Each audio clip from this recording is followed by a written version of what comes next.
menjadi safety net, kemudian kebutuhan hidup layak, tapi kita juga ingin mempertahankan daya saing industri. Dan kita punya mekanisme sendiri ya, ada Dewan Pengupahan Nasional. Kami tentu pemerintah tidak mau kenaikan UMP, kemudian jadinya malah memberatkan perusahaan.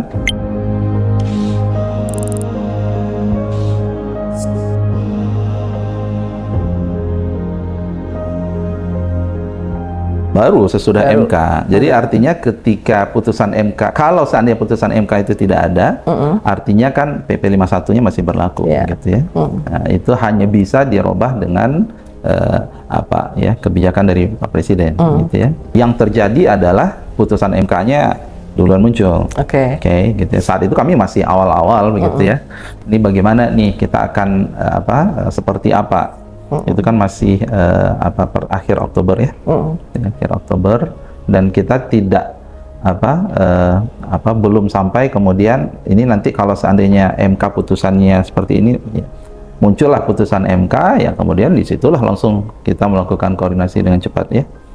Ya, ini kita lakukan studi, artinya ada studi satu sisi, kemudian kita punya mekanisme sendiri ya, ada Dewan Pengupahan Nasional, ada LKS, Tripartit Nasional, Tripnas, di dalamnya ada unsur pemerintah, kementerian ini, ada BPS di situ gitu ya, kemudian ada teman-teman pekerja dan ada pengusaha. Nah, itu rapatnya sampai 3 kali, 4 kali tuh ini ya, coba menyamakan persepsi gitu ya, masing-masing punya argumen ya. Makanya saya katakan kami sebagai pemerintah tugas kita adalah satu ya, meningkatkan daya beli dalam artian bahwa upah minimum itu ya menjadi safety net, kemudian kebutuhan hidup layak, tapi kita juga ingin mempertahankan daya saing industri. Ayo kita cari titik temunya gitu ya. Itulah berjam-jam kita rapat di situ. Ada kajian macam-macam sampai akhirnya ya, karena ini putusannya harus di Presiden gitu ya. Terlepas apakah beliau yang akan mengumumkan atau tidak gitu ya. Jadi kita lapor ke Pak Presiden ya, jadilah yang kemarin ya, beliau mengambil kebijakan ya besarnya seperti ini.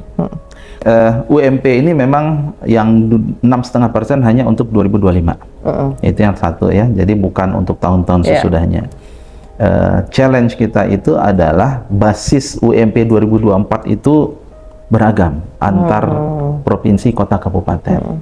Jadi kalau kita bicara safety net, kemudian kebutuhan hidup layak, ada yang sudah mendekati, ada yang masih jauh. Nah, itu satu tantangan. Tantangan yang kedua, kita sadar bahwa pasti ada perusahaan yang sekarang sedang mengalami kesulitan ya finansial, gitu ya. Tapi yang mana gitu ya, harus spesifik, harus spesifik. Kita nggak bisa, awalnya kami diskusi kita batasi sektor padat karya. Sektor padat karya itu juga sangat luas begitu ya. Nah, disinilah kita harus bisa keluar dengan ya harusnya case gitu ya. Nah, kesulitan finansialnya seperti apa perusahaan membuktikan, apakah dengan mekanisme laporan keuangan yang harus diaudit eksternal dan seterusnya.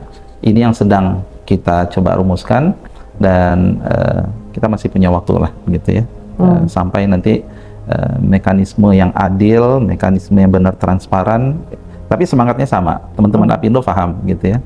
Semangat kami tentu pemerintah tidak mau kenaikan UMP, kemudian jadinya malah memberatkan perusahaan. Kalau memang dia kesulitan finansial, malah dampaknya adalah kepada pekerja, malah diliburkan atau apa gitu. Jadi kita contohnya yang lagi rame Sritek. Iya, salah satunya gitu ya. Sritek itu update-nya tapi gimana? Kalau Sritek kan agak case-nya berbeda ya.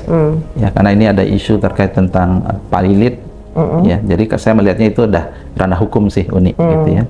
Nah, kalau tekstil-tekstil yang lain ya ada gitu ya. Itu yang kita harus lihat tadi. Oh, ini perusahaan kami kesulitan nih. Apa buktinya? 2 tahun terakhir laporan keuangan kami memang minus misalnya. Nah, dan itu kita belum tahu nih mekanisme approval, mekanisme evaluasinya seperti apa, dan ini kami perlu lebih spesifik lah untuk membahas itu.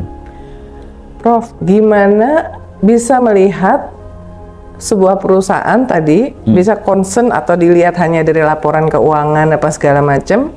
Karena gini, masyarakat juga banyak melihat perusahaannya pilot, tapi yang punya tetap kaya, ya.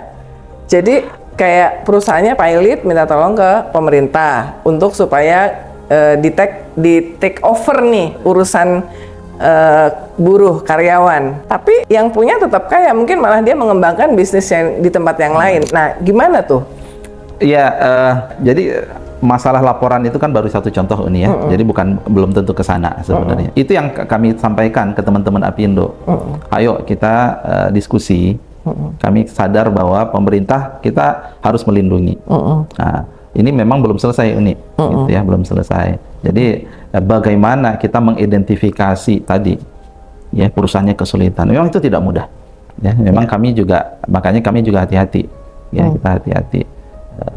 Banyak sih ada beberapa pilihan alternatif bentuk kita membantunya, tapi saya belum bisa ya, karena memang ini masih kita bahas. Tapi yang Uni sampaikan benar, ya kita memang ingin ya kalau memang perusahaan itu kesulitan finansial, ya memang dia kesulitan finansial, gitu ya. Ada evidence-nya apa? Itu balik lagi tadi diskusi.